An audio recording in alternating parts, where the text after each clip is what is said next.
Hello everyone, this is Zeeebo and welcome back to yet another video. So for this video, I'm going to do a GvG Clash Run team recommendation for the free-to-play players. And for the free-to-play players, I'll cover the 3-team recommendation because what I'm assuming is for the 5 teams is usually for the stronger players or the spenders who has a larger hero pool. So for those of you guys who want a 5-team recommendation, let me know down in the comment section below. I'll probably try to come up with it as soon as possible because I'm still in the midst of trying out a few different team combos that are unorthodox to see the effects of those teams, right? So let me know if you want to see, and I'll probably post it maybe 1 or 2 days after the release of this video. So for today's video, we'll cover the free-to-play teams with my free-to-play account and talking about the different conditions for the free-to-play player when it comes to team building, right, with whatever you have. So I'll start with the very first team. I think this team is pretty standard. It is a very generally used teams for your dream round, for your basic AFK stage push, and it's a team that's really cheap and easy to build up, which is your Mauler team, right, with Antandra, with Odie, with Mikola, as well as Coco and Torrent, right? So Torrent is a frontliner, and Torrent is one of those units which I think a lot of people recommended to invest in.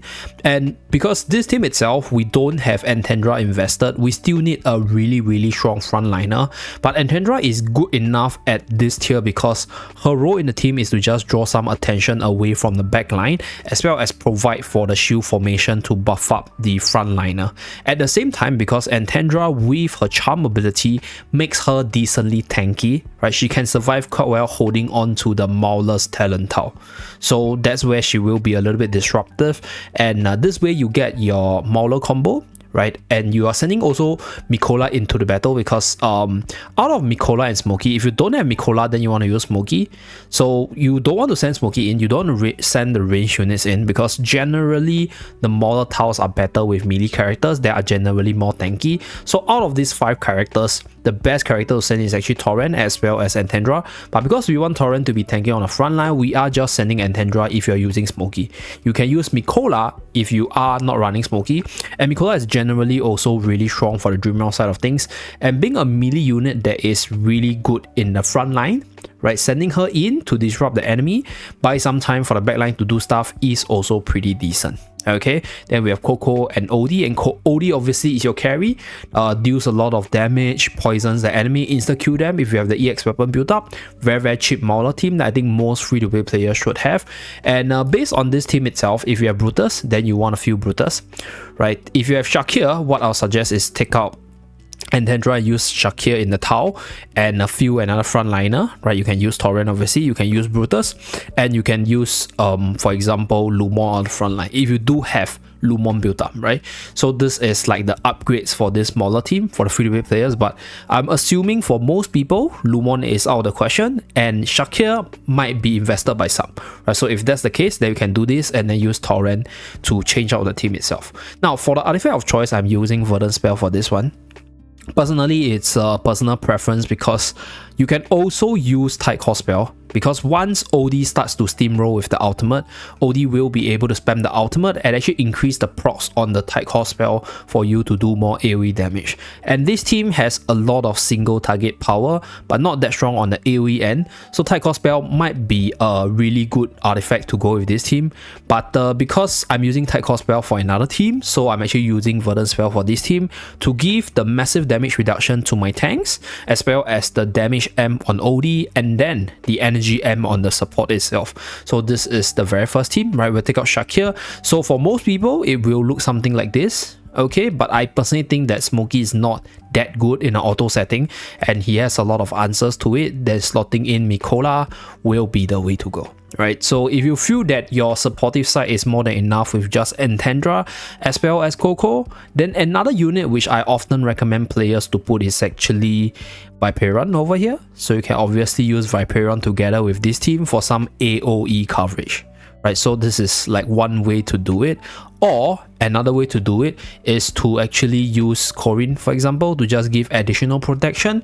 And Corrin right here is this A-level character that I think a lot of free-to-play players will have on their wish list. So you can put Corrin on the Mauler tile and you can actually send Corrin in And Corey is actually really good because he goes in, disrupt a little bit of damage, jumps back, shield one target, and then he goes on the front line. So this additional damage as well as buff from the Molotov is actually really good on Corey specifically. So these are the few modifications for my team. Now for the second team, I think this team is often seen in a lot of my videos, which is the Iron Almers combo. So my Almers is not completed yet, but I think it's fine. Right, I don't have the Mythic Plus here. I don't have that route, but what this team does is when Almers go in front, right, because he's lower tier, he'll get snapped down.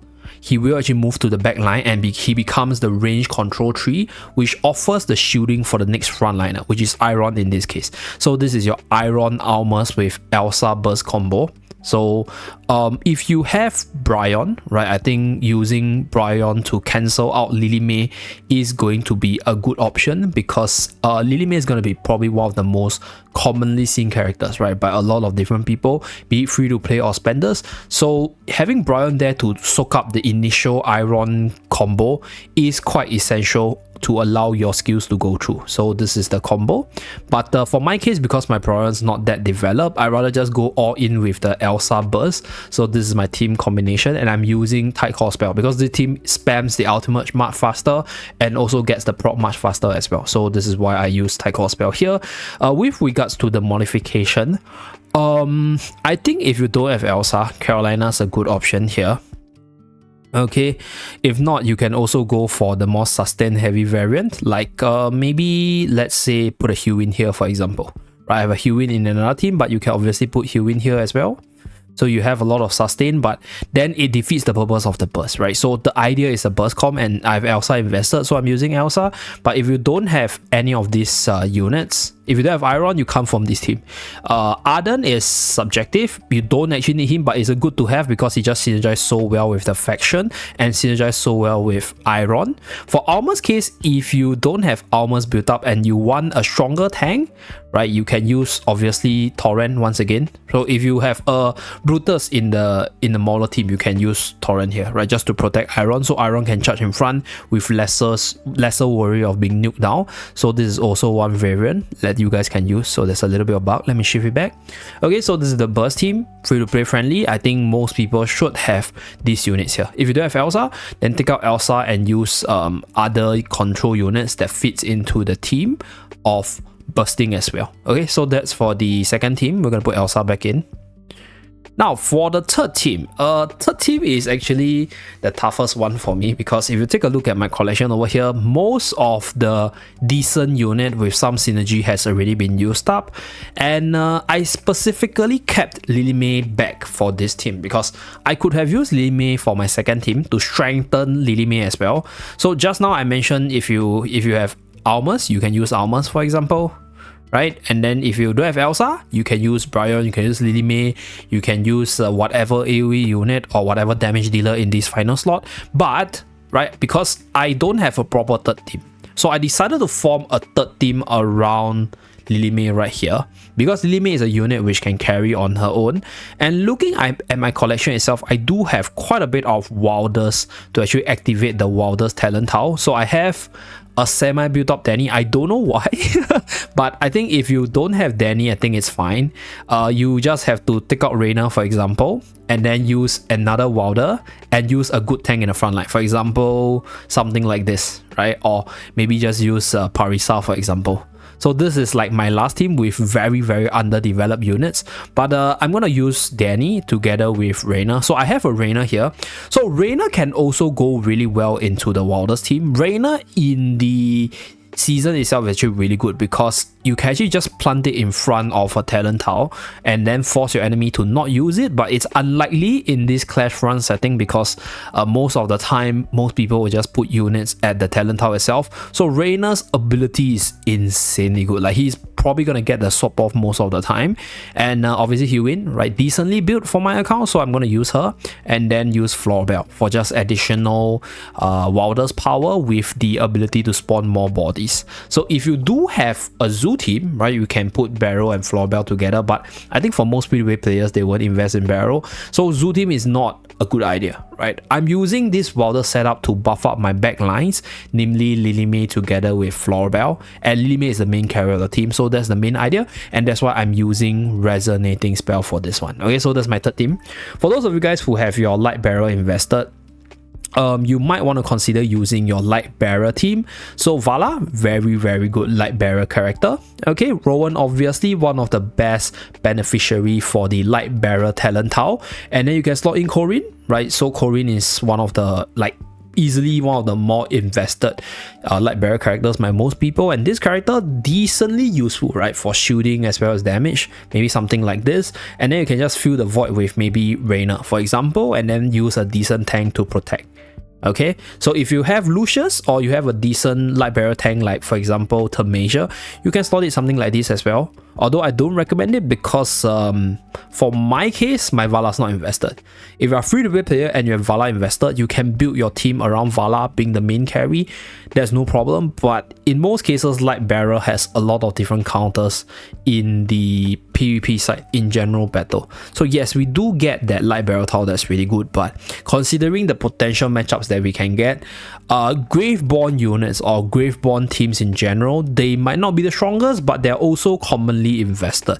So for the Light Bearer side, you can do something like this, right? For the Graveborn side, free-to-play players can also consider Graveborn because CCA is one of those units that most people have. So you can also build a CCA team with Resonating Spell using Torrent on the front line, maybe protecting your CCA, and Viperion, for example, right? For the Graveborn talent tile, if you still have Graveborn talent tile invested, and this is where you get your core, and you can build the team up with whatever loopholes you have. So in this case, you can obviously slot in a Rowan, okay, to just charge up your CCS ultimate, for example. Just want to protect Rowan, and maybe you want to put in another healer, for example, like Hewin, for example. So you get like your CCS control, Viperion AoE with the support from the two supports from Rowan and Hewin and the frontlining power of Torrent. So there's another team that I think free-to-play can also form.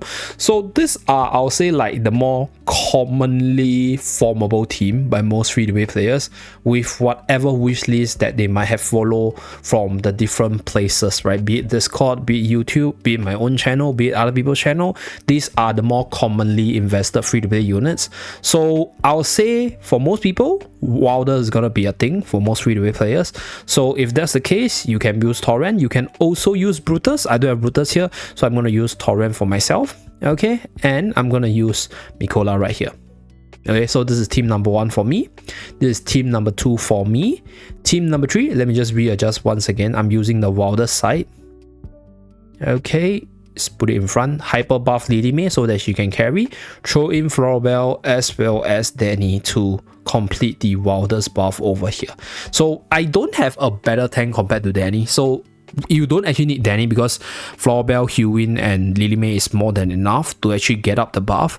But in this case, right, if you have a better tank, just use a better tank since you already have the Wilder's buff over here. So yeah, that's pretty much it. Other than all this, there's also the Graveborn one I mentioned and also the Light Bearer one I mentioned earlier. Okay, thank you very much for tuning in. So these are the different team variations for all the free-to-play players out there, and I'll see you guys again in my next video. Bye guys.